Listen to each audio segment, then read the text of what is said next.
Good morning. चलिए आज हम लोग थोड़ा और आगे बढ़ते हैं। कल हम लोगों ने पढ़ा था क्लास और ऑब्जेक्ट को घोषित करना और क्लास के अंदर वेरिएबल घोषित करना, प्राइवेट या पब्लिक, और फंक्शन घोषित करना। ध्यान रखिए, फंक्शन को घोषित करना यानी क्लास के अंदर कल हम लोगों ने फंक्शन का प्रोटोटाइप बनाना सीखा था।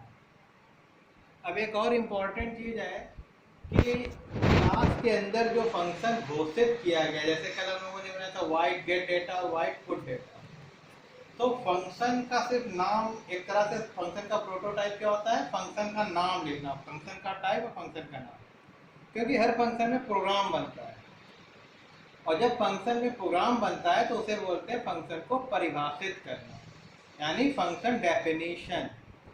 तो क्लास के अंदर अगर आपने फंक्शन बनाया है, कहने का मतलब, तो उसको परिभाषित यानी उसका प्रोग्राम क्लास के बाहर बनता है, तो उसकी क्या विधि है।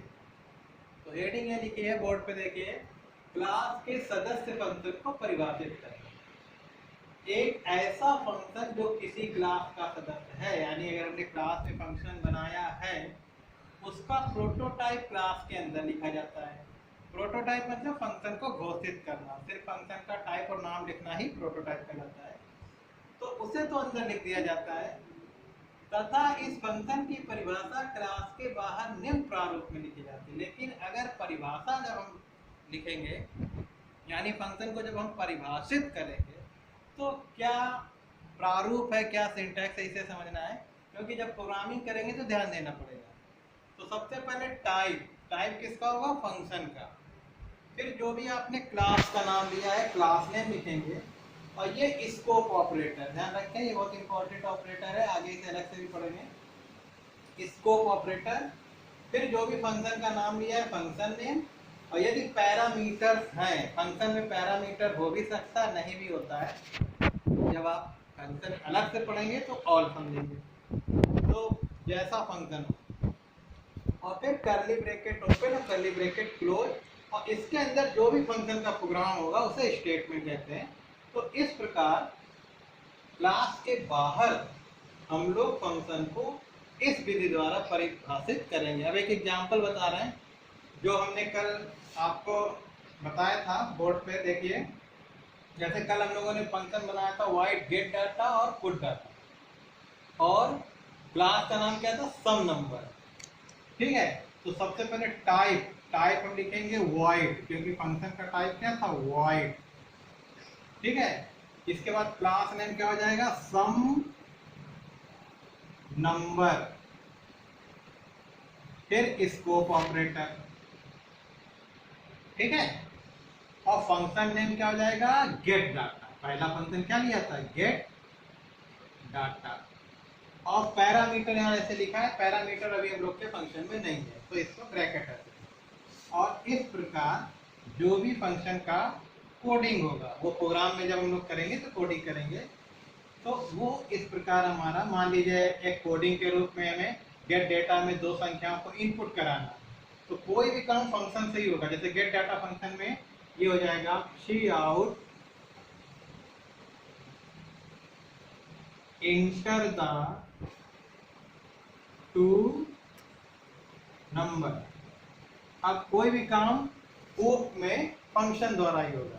पहला फंक्शन दो संख्याओं का इनपुट मान लेगा और पुट डाटा क्या करेगा, उन दोनों का योग करके दिखाएगा। और सीन एक्स और वाई, ये स्टेटमेंट हो गया आपका, है ना। प्रारूप में देखिए क्या है, टाइप क्या हो गया, वाइड, फंक्शन का टाइप वाइड हो गया, क्लास नेम क्या हो गया, सम नंबर हो गया, scope operator, function name gate data, parameter हमारे फंक्शन में नहीं है, और जो भी स्टेटमेंट है, यानी जिस लिए फंक्शन बनाया, पहला फंक्शन बनाया दो संख्याओं को इनपुट करने के लिए, और दूसरा फंक्शन जो बनेगा वाइड सम नंबर पुट डाटा में हम इसका योग दिखा देंगे जब पूरा प्रोग्राम बनेगा।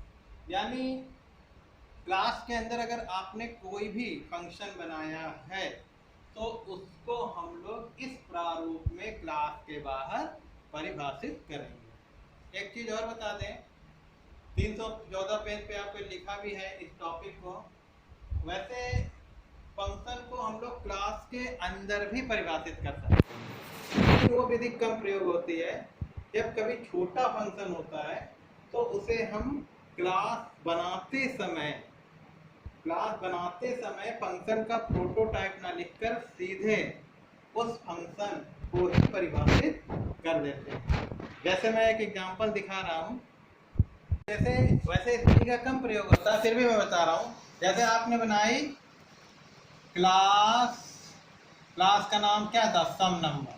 हम किसी एग्जांपल को लेके चल रहे हैं और हमने इसमें प्राइवेट में ले लिया इंट एक्स कामा वाई, ऐसे समझ लीजिए एक एग्जांपल के तौर पे। अब पब्लिक में देखिए, अब फंक्शन का प्रोटोटाइप नहीं लिख रहे हैं, सीधे फंक्शन परिभाषित किया जा सकता है। कैसे? जो चीज अभी हम क्लास के बाहर बता रहे थे वो आपको अंदर करना है। जैसे void get डाटा, यहाँ सेमीकोलन अब नहीं लगेगा क्योंकि फंक्शन को जब परिभाषित करते हैं तो ये फंक्शन का हेडर कहलाता है, इसमें फिर सेमीकोलन नहीं लगेगा, ध्यान रखेंगे। और सीधे यहाँ पे हम इसका स्टेटमेंट यानी जो भी कोड है लिख देंगे। जैसे C out enter the two number semicolon C in X और वाई, और ये आपका फंक्शन का बंद हो गया।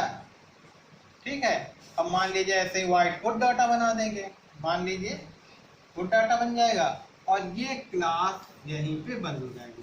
तो अब इस विधि में आपने क्या देखा कि क्लास के अंदर ही फंक्शन को परिभाषित कर दिया गया। ये विधि लेकिन कम प्रयोग होती है, क्योंकि जब एक बड़ा सॉफ्टवेयर या प्रोग्राम बनता है तो एक प्रोग्राम में बहुत सारी क्लास होती हैं, बहुत सारे फंक्शन होते हैं, तो उनको परिभाषित करना अंदर काफ़ी कंफ्यूजिंग होता है। तो हम लोग क्या करते हैं, क्लास के बाहर सभी फंक्शनों को परिभाषित करते हैं, क्योंकि जब क्लास के बाहर परिभाषित करते हैं तो हम बाकायदा उस फंक्शन का टाइप, वो फंक्शन किस क्लास का है, क्लास का नाम, फिर फंक्शन का नाम और फिर परिभाषित करते हैं। तो चाहे जितने फंक्शन हो प्रोग्राम में, ये पता चल जाता है क्योंकि क्लास का नाम भी लिखा जाता है कि कौन सा फंक्शन किस क्लास का है। तो पहली वाली विधि ज़्यादा यूज होगी, उसको जब हम लोग प्रोग्राम करेंगे तो देखेंगे। और इसके बाद आगे एक दो हेडिंगें बची हैं, उसको मैं थोड़ा सा बता देता हूँ।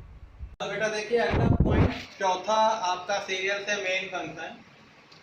मेन फंक्शन जैसा कि अभी आप प्रोग्रामिंग की हो तो बिल्कुल हेडर फाइल के तुरंत बाद मेन फंक्शन बन जाता है, लेकिन कोड की प्रोग्रामिंग में मेन फंक्शन सबसे बाद में बने। पहले क्लास, फिर वेरिएबल डिक्लेरेशन, फिर फंक्शन को परिभाषित करेंगे, बाद में मेन फंक्शन बनेगा। इसीलिए इसको बॉटम अप मेथड बोलते हैं। बॉटम मतलब ये नीचे से ऊपर, यानी मेन सबसे बाद में। और जो सी लैंग्वेज की प्रोग्रामिंग है उसे टॉप डाउन मेथड बोलते हैं, यानी मेन फंक्शन पहले ही बन जाता है। खैर, तो मेन फंक्शन से ही जब भी आपका कोई प्रोग्राम बड़ा बनता है तो जब उसको रन कराया जाता है तो सबसे पहले मेन फंक्शन का ही कोड रन करता है, यानी प्रोग्रामिंग की शुरुआत जो होती है एग्जीक्यूशन की, प्रोग्राम के चलने की, वो मेन फंक्शन से होती है। थोड़ा सा प्रारूप हम बता देते हैं। मेन फंक्शन का प्रारूप जो होगा आपका, वो आपका मेन होगा। आप वाइड लिख सकते हैं, वाइड मेन आप लिखोगे और इसमें ऑब्जेक्ट घोषित होगा। जैसा कि मैंने बताया था कि ऑब्जेक्ट क्लास के बाहर घोषित किया जाता है ज़्यादातर, तो किसी विधि से मेन में घोषित किया जाएगा।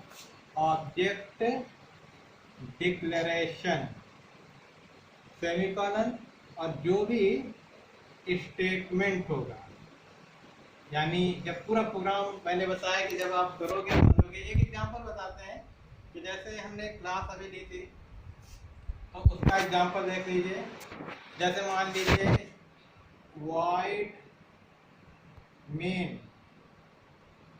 अब हमारे ऑब्जेक्ट डिक्लेरेशन कैसे होता है ये देखिए। ऑब्जेक्ट कैसे डिक्लेयर करेंगे, पहले क्लास नेम लिखेंगे, यानी क्लास का नाम अगर हमारा सम नंबर है तो ये क्लास नेम हो गया, और S1 कॉमा S2 दो ऑब्जेक्ट हो गए। स्टेटमेंट हमारा क्या होगा, दो फंक्शन जो हमने बनाया ना, पहला फंक्शन होगा आपका S1 dot gate data.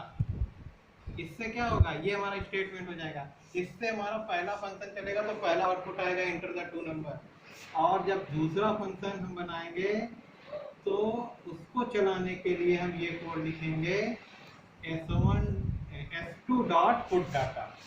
Main में ये करना है, क्लास का ऑब्जेक्ट बनेगा और ऑब्जेक्ट के फंक्शन को हम क्रियान्वित कराएंगे तो उसकी कोडिंग स्क्रीन पे चलेगी। तो इस प्रकार जितने फंक्शन अगर आप बनाए हो वो इस प्रकार से इस विधि से तो मेन फंक्शन का ये कार्य होगा। ठीक है, अब अगला पॉइंट है हमारे पास स्टेटमेंट अथवा कथन। देखिए स्टेटमेंट क्या होता है, स्टेटमेंट प्रोग्राम की लगभग हर लाइन होती है जिसके आगे सेमी कॉलन लगा होता है। तो चाहे बहुत सामान्य आप PDF पढ़ लीजिएगा, उसमें कोई ऐसा नई चीज़ नहीं है, यानी मेन फंक्शन का एवी स्टेटमेंट है, एवी स्टेटमेंट है, एवी स्टेटमेंट है। क्लास के अंदर जो वेरिएबल घोषित करते हैं स्टेटमेंट है। हम लोगों ने जो पहले प्रोग्रामिंग की है उसकी हर लाइन स्टेटमेंट है जिसके अंत में सेमीकोलन लगा होता है। ठीक है, अगला एक इम्पॉर्टेंट पॉइंट है कोड कमेंट।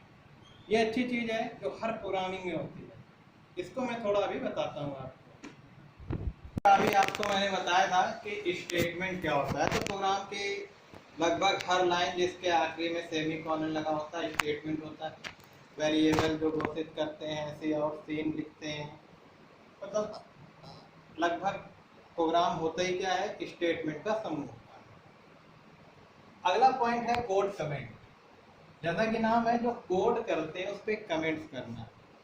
एक दो पॉइंट इसका अच्छी तरह पहले समझ लीजिए, ऐसे मैं बता रहा हूँ। पहला ये है कि कोड कमेंट कंपाइल नहीं होता, यानी ये प्रोग्राम में लिखा तो जाता है लेकिन ये कंपाइल नहीं होता, यानी प्रोग्राम को जब हम लोग कंपाइल करते हैं तो ये कंपाइलिंग में शामिल नहीं होता है। और इससे प्रोग्राम की ना ही मेमोरी में कोई फर्क पड़ता है और ना ही इसकी स्पीड में फर्क पड़ता है। लेकिन एक अच्छी प्रोग्रामिंग करने के लिए कोड कमेंट लिखना प्रोग्रामर की कुशलता माना जाता है। इसका मुख्य उद्देश्य ये होता है कि अगर कोई दूसरा व्यक्ति हमारी प्रोग्रामिंग पढ़े तो उसे कोड के बारे में पता चल जाए कि वो क्या है। जैसे कि एग्जाम्पल बताते हैं, जैसे मान लीजिए हमने क्लास सम नंबर लिखा,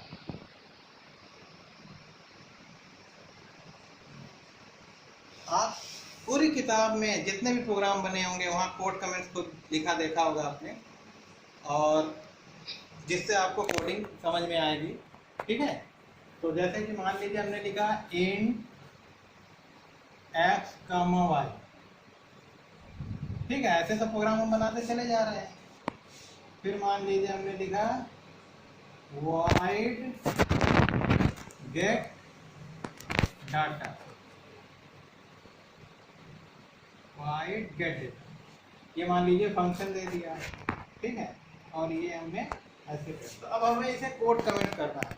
तो कोड कमेंट आपको बता दें ये डबल स्लैश करता है, बोर्ड पे देखिएगा डबल स्लैश, यानी इसके बारे में कुछ अतिरिक्त बातें लिखना जिससे ये समझ में कि ये है क्या, उसे कोड कमेंट कहते हैं। तो कोड कमेंट लिखने की विधि क्या है, डबल फॉरवर्ड स्लैश, दो बार, और जो भी लिखना चाहिए, जैसे हमने लिख दिया यहाँ पे वेरिएबल डिक्लेरेशन, तो इससे क्या पता चला कि ये दोनों क्या है, एक्स वाई वेरिएबल घोषित किया। तो वो लिखे या ना लिखे प्रोग्राम में कोई फर्क नहीं पड़ता, लेकिन जब हम लोग कॉपी में यानी जब डॉक्यूमेंटेशन बनता है कोडिंग का, तो हर एक कोड के लिए क्या कुछ खास कोडों के लिए हम लोग कोड कमेंट, ये प्रोग्रामर की इच्छा के ऊपर होता है। जैसे अगर हम ये फंक्शन बनाए और हम बताना चाहते हैं कि ये फंक्शन है, तो हमने इस पर कमेंट लिख दिया कि फंक्शन डिक्लेरेशन। एक चीज और है कि जब आप कोड कमेंट करोगे डबल फॉरवर्ड स्लैश से, तो आप आपको ये कंपाइल नहीं होगा और कोई गलती भी है स्पेलिंग वगैरह तो वो एरर नहीं आएगी। ये प्रोग्राम का मेन हिस्सा नहीं होता है, ठीक है। और अभी मैं आपको ये बता दूं कि कोड कमेंट दो तरीके से हो सकता है, और इसको आप देख लें जल्दी से।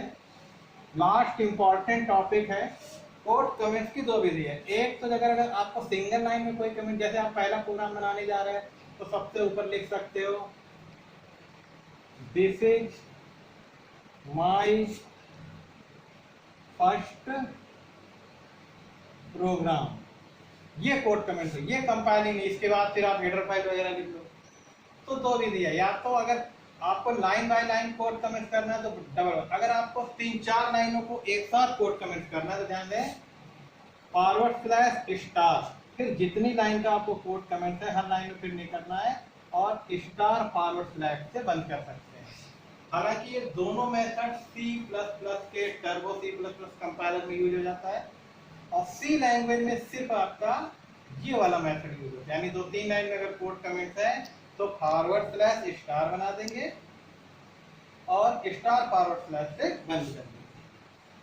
तो लगभग हर चीज बहुत अच्छे से आपको point by point, heading by heading पढ़ाया, इसलिए कि प्रोग्रामिंग की ये खास चीज है। अब कल जो है हम इसको सिस्टम पे, कंप्यूटर पे बताएंगे एक प्रोग्राम पूरा, यही जो सम नंबर वाला था, कैसे हम क्लास एंड ऑब्जेक्ट की सहायता से दो संख्याओं का योग करते हैं। और 1-2 प्रोग्राम आपको देंगे, घर से आपको करके उसकी इमेज खींच के अपलोड करके हमें दिखाना होगा। कोई समस्या हो तो आप पूछते चलेंगे और साथ में पेज आगे के पढ़ते चलिए। इसके बाद जो टॉपिक आएगा